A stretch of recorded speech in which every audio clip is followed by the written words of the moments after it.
Summer na naman, ito na naman tayo. Yan, makikita nyo naman, lahat sa paligid may damo. So, kailangan kong maglinis, tanggalin ang mga damo. Yan, si Manay, ang sa tanghaling tapat. O, tamo, ang init kaya, Panginoon. Nyo kung gaano kahirap maglinis ng garden, mag-prepare ng garden, nagpapakamatay si Manay sa kaarawan. Diyos ko Lord.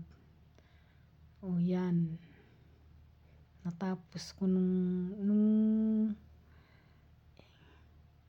isang araw ko na dyan kaya, hindi ko na talaga kinukuhanan lahat ng video kasi sa init ng araw, hindi pwede yung camera pala na nakababad sa araw.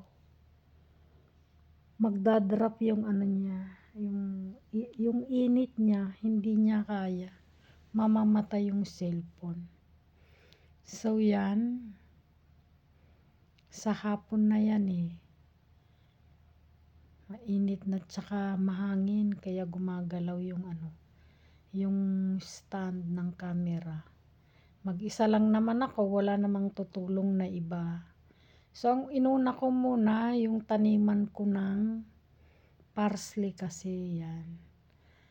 Yan ang pagkatapos nun, ito na 1 week na pang-4 na araw na yata yan. Yan. So tsaka na-miss ko yung talaga, hindi ko nakuhanan talaga lahat ng mga video sa init. So ito na siya, tsaka na lang ako kukuha ng video paghapon na. Kasi sa init ng araw, hindi ko kaya talaga ng maghapon naglilinis. So yan na siya.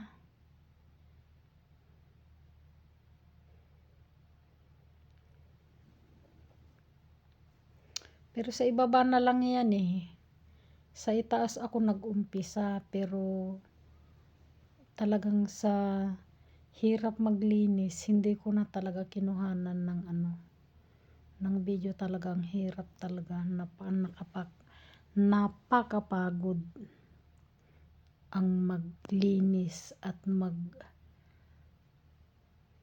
maghukay ng kamay lang na ganyan. Diyos ko Lord, kung ang hirap, nagpapakamatay si Manay dyan sa garden na yan. Pero naman, worth naman na kahit mahirap taniman, pagdating ng araw magaganda yung mga niya, mga tanim niya. So yan guys, pagod na si Manay, tamo. Pero tuloy pa rin ang paghukay.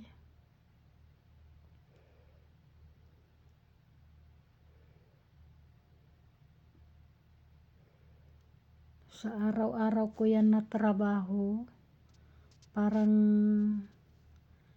hindi ko na maisip yung talagang magpahinga. Yan na. Di pa kontento si Manay, talaga kinuha pa talaga yung Yung ginaganyan ko lang siya, ganyan lang ang Kung minsan naman tumutulong naman ang amo ko pero wala siya dyan. May pinuntahan siya sa kaya di niya ako natulungan today. So yan.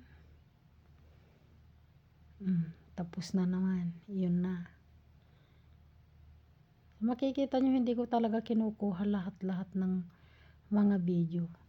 Kasi taktak pa sa trabaho talaga yan istorbo sa trabaho.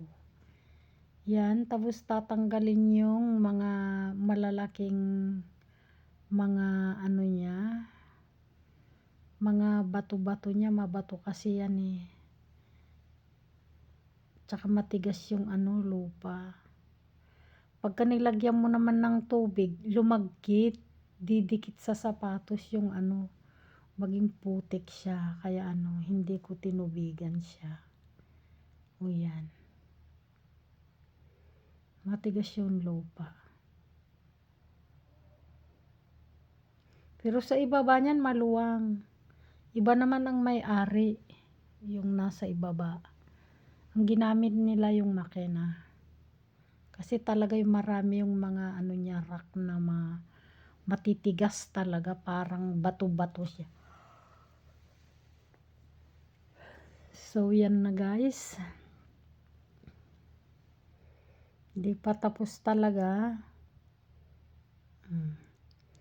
Tapos bago ko lalagyan siya ng ano, bago ko taniman, nilalagyan ko ng ano, gamot kasi ang daming malalaking mga ano, langgam.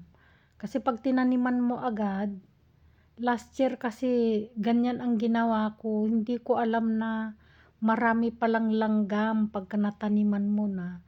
Yung mga naglalabasan na mga langgam na mga itim, tatangayin lahat yung mga seeds, kakainin lahat yung mga tanim.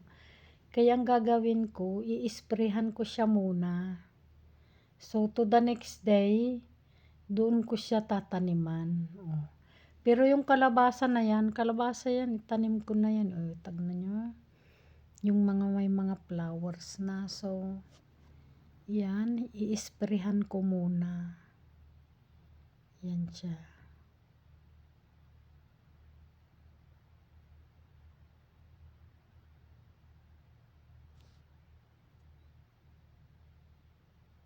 So, another more week, talagang makikita nyo yung ano, mga tanim ko medyo malalaki na.